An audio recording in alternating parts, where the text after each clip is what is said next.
Okay बेटा, अपना next chapter 7 है अ ट्रिप टू कोलकाता। इसमें क्या किस बारे में दिया गया है हम पढ़ते हैं। Travelling is the best form of education. It helps a person know so many things about life easily and joyfully. The present lesson is a travelogue that will enable you to know so many things about Kolkata, its people and their culture. It is an ideal place to visit especially during your school's winter break or summer vacation. Travelling जो है, ये travelling के बारे में एक कहानी दी गई है और इसमें बताया गया है कि ट्रैवलिंग जो होती है वो सबसे अच्छा तरीका होता है किसी भी चीज़ से हमें शिक्षा लेने में, और ये हमें मदद करती है कई सारी चीज़ों को सीखने में लाइफ में आसानी से और बड़ी आनंदमय तरीके से। और जो अभी का लेसन है वो एक ट्रैवलॉग है। ट्रैवलॉग मतलब एक जर्नी के ऊपर में लेसन है जो हमें ये सारी चीज़ें एनेबल करेगा, हमें पता चलेंगे इसमें कोलकाता के बारे में, उसके लोगों के बारे में और उनके वहाँ के कल्चर के बारे में।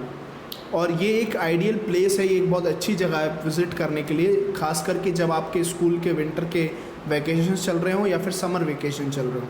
तो ये कहानी हम स्टार्ट करते हैं। The train screeched to a halt and Raj got down at Howrah station with his parents and younger brother Ramesh. They hired a taxi and were soon on their way to Jodhpur Park. This was their first visit to Kolkata. Raj's grandparents had settled down in Kolkata after his grandfather retired a year back. Raj and Ramesh watched throngs of people hurrying past, vehicle crawling by as their taxi moved ahead. तो train जो थी वो कहाँ पर रुकी? Howrah station पे रुकी।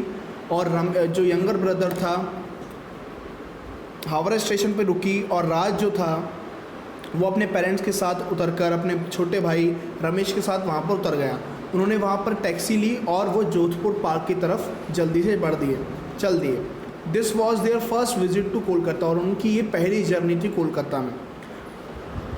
जैसे कि मैं आपको बता रहा हूँ कि ये उनकी पहली विज़िट थी कोलकाता के लिए। राज के जो ग्रैंड पेरेंट्स थे वो कोलकाता में 1 साल पहले ही सेटल हुए थे, और राज और रमेश ने कई सारे लोगों को देखा जो कि निकलते हुए जा रहे थे, और धीरे धीरे गाड़ियाँ चल रही थी, और जैसे गाड़ियाँ चल रही थी वैसे टैक्सी भी उनके आगे बढ़ती जा रही थी। Suddenly the Howrah bridge appeared large in view. Raj pulled his father's sleeve. Look, such a huge bridge. Ratnesh Biswas, his father, explained. Children, this is the Howrah Bridge and it is built on the river Hugli. Their taxi crossed the bridge while he continued. The Howrah Bridge was opened to traffic in 1943. It was officially called the Rabindra Setu after the name of the renowned poet Rabindranath Tagore. Ramesh said, I like the bridge. Meeta, their mother, remarked, during our stay we will visit many other places too. और अचानक से क्या हुआ कि उन्हें Howrah bridge, जो कि यहाँ पे फ़ोटो में दिखाई दे रहा है आपको, ये हावड़ा ब्रिज उनको दिखाई दिया। और राज ने अपने पिता की स्लीव्स खींचते हुए कहा कि पापा देखिए ये कितना बड़ा ब्रिज है।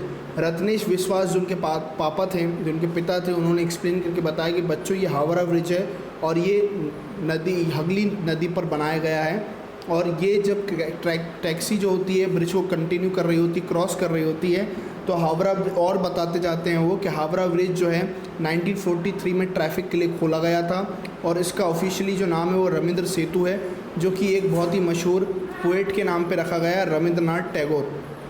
रमेश ने आगे कहा कि मुझे ये ब्रिज बहुत पसंद आया। उनकी माता ने कहा, मीता जिनका नाम था, कि हम अपने स्टे में और भी कई सारी जगह यहाँ पर घूमेंगे।